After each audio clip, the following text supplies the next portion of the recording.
Mic कहाँ गया आपका? माइक तो वैसे कर रहे हैं, बोलो, सुनाई नहीं दे रहा। लोग सो जाते हैं भाई, माइक से थोड़ा आवाज तेज होती है ना। तो भी आध्यात्मिक बना। हाँ, इसको भी आध्यात्मिक बनाओ, भगवान की वाणी बोलो इसको। माया द्वारा आच्छादित परम सत्य पदार्थ कहलाता है। अब यही पदार्थ परम सत्य के लिए निमित्त प्रयुक्त होता है, तो इसमें फिर से आध्यात्मिक गुण आ जाता है। ये बात समझ में आई आपको? माया द्वारा आच्छादित परम सत्य पदार्थ कहलाता है। पदार्थ क्या है? जो भगवान से विमुख होके जो भी चीज की जा रही है, वो सब कुछ पदार्थ, और जो भगवान के लिए है वो आध्यात्मिक। पढ़िए बोलिए। कृष्ण भावनामृत। कृष्ण भावनामृत मोह जनित चेतना को भ्रम या परमेश्वर उन्मुख करने की विधि है। जब मन कृष्ण भावना भावित में पूरी तरह निमग्न रहता है तो उसे समाधि कहते हैं।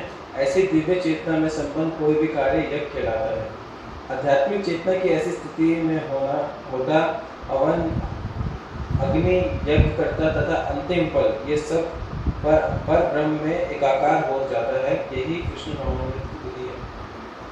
ठीक है, यही कृष्ण भावनामृत की विधि है। इसमें होता वर्ड को काफी ज्यादा वेटेज दी। होता मतलब जो यज्ञ कर रहा है, होता है जो होता है। एक क्वेश्चन होता है छोटा सा। हाँ, नहीं बस मेरा हो गया। मतलब देखिए, ये बड़ी सिंपल सी चीज़ें हैं, लेकिन हमारे जीवन के लिए बहुत इम्पोर्टेंट है। हम कैसे कृष्ण कॉन्शियसनेस प्रैक्टिस कर रहे हैं, कैसे हम पूर्ण भावना, और शिव प्रपात कह रहे हैं समाधि में भी जा सकते हैं। जो अपने 24 घंटे कृष्ण कॉन्शियस एक्टिविटी कर सकता है, वो समाधि में चला जाए। मुझे समाधि का मतलब ये नहीं कि मैं कुछ करूँगा नहीं। हमारा कंसेप्ट क्या है समाधि का?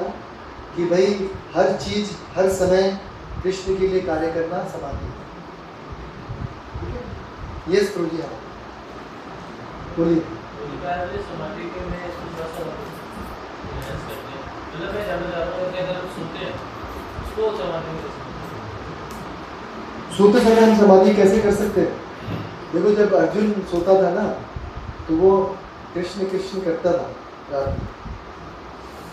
हाँ, एक ना महाराज जी ने एक बोला था, मुझे क्वेश्चन से भी क्या उन्होंने बोला कि ना सोने से पहले अपनी माला कर लो या कृष्ण की बुक कर लो, तो आपको सपने कैसे आए? सपने भी वैसे हैं। आप प्रकाश में देते हैं तो वही चीज आपको जैसे ऐसा कर सकते हैं। जब प्रभु जी और ना मतलब प्रतिफल और फल में डिफरेंस है। प्रतिफल मतलब किसी चीज का फल, और फल भी वही हुआ। मतलब प्रतिफल में बोलते स्पेसिफिक कुछ चीज हो, फल मतलब किसी चीज के। नहीं, मतलब देखो, किसी कर्म का फल और किसी कर्म का प्रतिफल, मतलब उस कर्म को करने का फल, ऐसे बोल सकते। रिएक्शन, रिएक्शनरी प्रोडक्ट, ऐसा बोल सकते।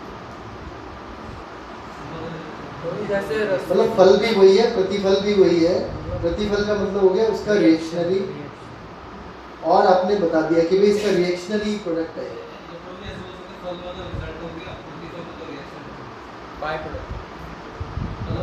फल भी रिएक्शन ही है एक्चुअली। तो शब्द जाल है।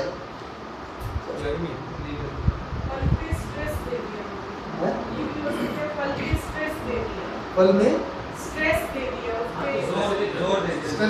हाँ, ऐसे ऐसे भी कर सकते। प्रतिफल जैसे दिन में और प्रतिदिन होता है ना, दिन और प्रतिदिन, तो दिन तो हो गया दिन, प्रतिदिन तो हो गया रोज, प्रतिफल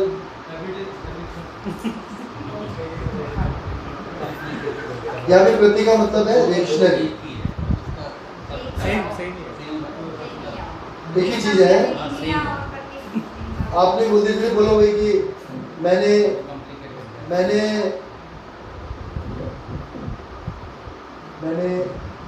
आम खाया था,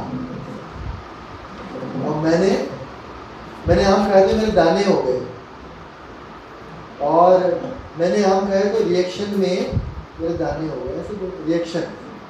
प्रति मतलब रिएक्शन। ठीक है, अगर ठीक नहीं गया तो भी बाद में बोल लेना, कोई बात नहीं। अभी के लिए लिए इतना ही। और कोई किसी का है कुछ? तो भी जैसे इसमें 21 में तात्पर्य में कहा कि जब हम हाथ हिलाते हैं तो यह स्वेच्छा से नहीं होता, हाँ। अपितु सारे शरीर की चेष्टा से होता है। उससे हाँ। पहले है कि अंशस्वरूप है, उसके द्वारा संपन्न कोई भी कर्म उसका न होकर उसके माध्यम से परमेश्वर द्वारा संपन्न होता है। हाँ। तो इसको कुछ लोग इसका मिसयूज भी तो करते हैं, मिसयूज करते हैं। तो उनको कैसे समझाया जाए? हाँ, तो दो चीज़ें हैं। एक तो है कि दैव कि सब भगवान की इच्छा से होता है, एक होता है कर्म। सब कुछ मैं करता हूँ, भाई कर्म करोगे तभी तो चीज़ें होंगी। दैव कहाँ से आ गया इसमें बीच में? और फिर उसमें एक बीच में आती है फ्री विल। जैसे दैव से हमें ये शरीर मिल गया, भाई हो सकता था जानवर का शरीर भी मिले, लेकिन हमें शरीर मिल गया। अब इस शरीर में हमारे पास चॉइसेस है, फ्री विल है। जैसे मैं वही उदाहरण देता हूँ, सुनिए सभी लोग। मैं रात को 10 बजे सोऊंगा, ये मेरी चॉइस हो सकती है, या मैं 10 बजे मोबाइल पे एक्सप्लोर करना शुरू करूँगा, जो कि 2 बजे तक ख़त्म नहीं होगा, क्योंकि मैं करता रहूँगा।